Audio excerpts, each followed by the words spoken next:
Have you heard a plant that can eat insect? See here, this is a plant which eats insect. Some plants, even though they are in the green in color, but the end of the leaf there is some small modification is there. The picture like structure we can see. Okay, so inside that picture like structure one digestive juice is there. The pitcher-like structure is the modified part of the leaf. The apex of the leaf forms a lid which can open and close the mouth of the pitcher. Inside the pitcher there are hairs which are directly downwards. When an insect lands in the pitcher, the lid closes and trapped the insects get entangled into the hair. The insect is digested by the digestive juice secreted in the pitcher. Such insect-eating plants are called insectivorous plant. The organisms called fungi, they have a different mode of nutrition. They secreted digested juice on the dead and decaying matters in the form of solution, and then it derived the nutrients from it.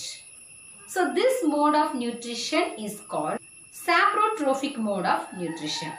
And those the organism having this type of saprotrophic mode of nutrition is called saprotrophs, right? And in this saprotrophic mode of nutrition, the organism, those who are coming under in this means, all the fungi are coming. For the best understandable example is mushroom-like structure. And these fungi are also grown in pickles, some moist mixture, some moist bread, leather, lens, and in your school bags too, in your shoes too. During this rainy season, they can spoil many things by growing fastly. Spores are present in the earth. Wherever they are settled down, from that place they are produced rapidly. And some organisms are living together, they are sharing their shelter and nutrition. This type of relations is called a symbiotic relationship. Because they are giving the shelter, they are giving nutrients to one. Because they are providing the nutrients to the other organism, and that organism is providing the nutrition. The rhizobium is living in the root nodules.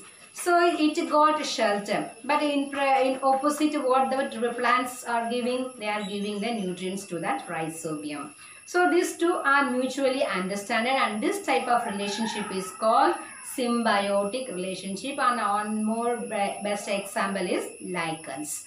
In the wood, tree wood, we all see that the patches, okay, green color or slightly white color patches we can see. So this is called lichens. Okay, so this organism is also having the symbiotic relationship because they both are mutually understand to providing shelter, and back they are getting the nutrients. Clear?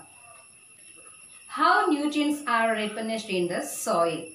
As a farmer, they are cultivating many crops one by one. If they are doing it one by one, means some minerals may be lack in that soil. So for that, what we are doing, we are putting some NPK fertilizer. That NPK fertilizer also providing the nitrogen, and as well as we are already discussed before that rhizobium bacterium is converted the atmospheric nitrogen into symbol form.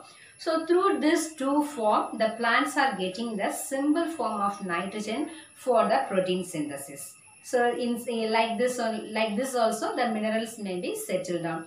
And in which type of the plants the rhizobium are living means it is very easy that leguminous plant. It's live in the root of gram, peas, mungs and beans like type of the plants they are living. These plants are called leguminous plants. Okay, because in this plant root we already see that nodules are there, and the nodules means see that so inside that nodules the rhizobium is living. So this rhizobium is converted the atmospheric nitrogen into simple form. Okay, that is easily taken by the plant. For that the plant what it is giving? Shelter. Okay, so this rhizobium and that leguminous plant is also having the symbiotic relationship. So here coming under the finalized that some plants are coming under heterotrophic mode of nutrients and most of the 99% of the plants are autotrophs, right? The insectivorous plant is partially heterotrophs. Clear? Because they're deriving the new minerals from the soil, as same they are getting the minerals from the insect also, right?